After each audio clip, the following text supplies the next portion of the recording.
Do you want to Pagkain, make a parang video just uod. like this? Ay nako, mga chismosa kong kapitbahay, nandito na naman. Tingnan nyo tong pagkain, parang uod. Ay, lumilipad na pusa. Today's video, tuturuan ko kayo how to make an automated video in just a seconds with Google Veo 3. Gamit lang ang iyong smartphone, ma-iPhone man or Android. Let's start. First, punta kayo sa Chrome, then search Google Veo 3 or Veo. Pa kayo nakasubscribe, click subscribe.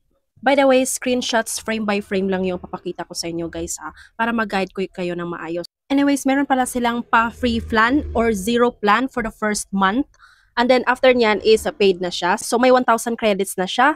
Enough na yun para makagawa kayo ng maraming videos. So if nakasubscribe na kayo guys, ito yung mga makikita nyo. So ayan, type in the prompt box to start.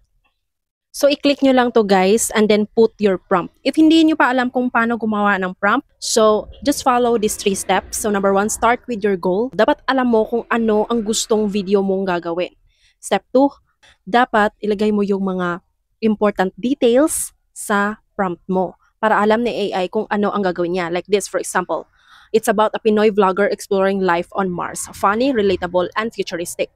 So, step 3, be clear and specific. So, ayan yung full example sa ginawa nating steps kanina. Pwede nyo namang sundin yon or pwede naman kayong pumunta sa ChatGPT at gagawan kayo ng prompt in just a second. So, if meron na kayong prompt, so ilagay nyo lang, i-paste nyo lang siya dito. Make sure naka-text to video yan. Meron kasing mga option dyan. Just click mo yung parang arrow. Ito.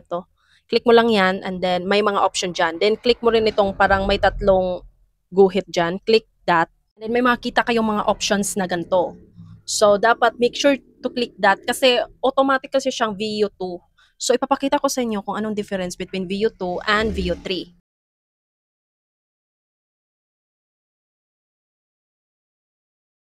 Hey, Sea Trash! Woke up feeling like the queen of the ocean, because I am.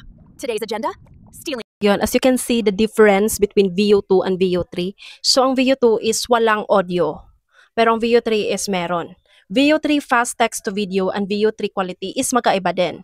So, kasi sa Veo 3, 20 credits lang. 20 credits lang makakuha sa credits mo. Pero sa Veo 3 quality, is makuha niya is 100 credits. Pero super ganda na ng quality, both. So, still dun sa may 3 lines, no? So, dalawa kasi silang makikita nito. May model and outputs per prompt.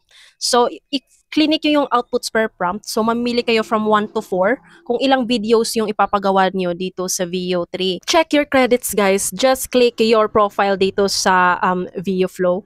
Click nyo lang and then, ayan, makita nyo na yung remaining credits nyo. So, if okay na, no, ito na yung prompt mo, okay na text to video, Veo 3 na siya, then choose either 1, 2, 3, 4 na output. So, just click.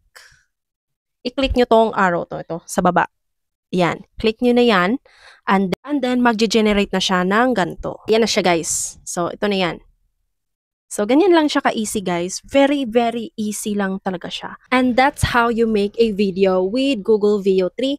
Hope you learned something. And gagawa ako ng next video for a detailed tutorial about AI prompt generating. So, make sure to comment Google Veo 3. And isasend ko sa inyo ang link para maka-explore na kayo dito sa Google Veo. And makapag-start na rin kayong gumawa your own AI video.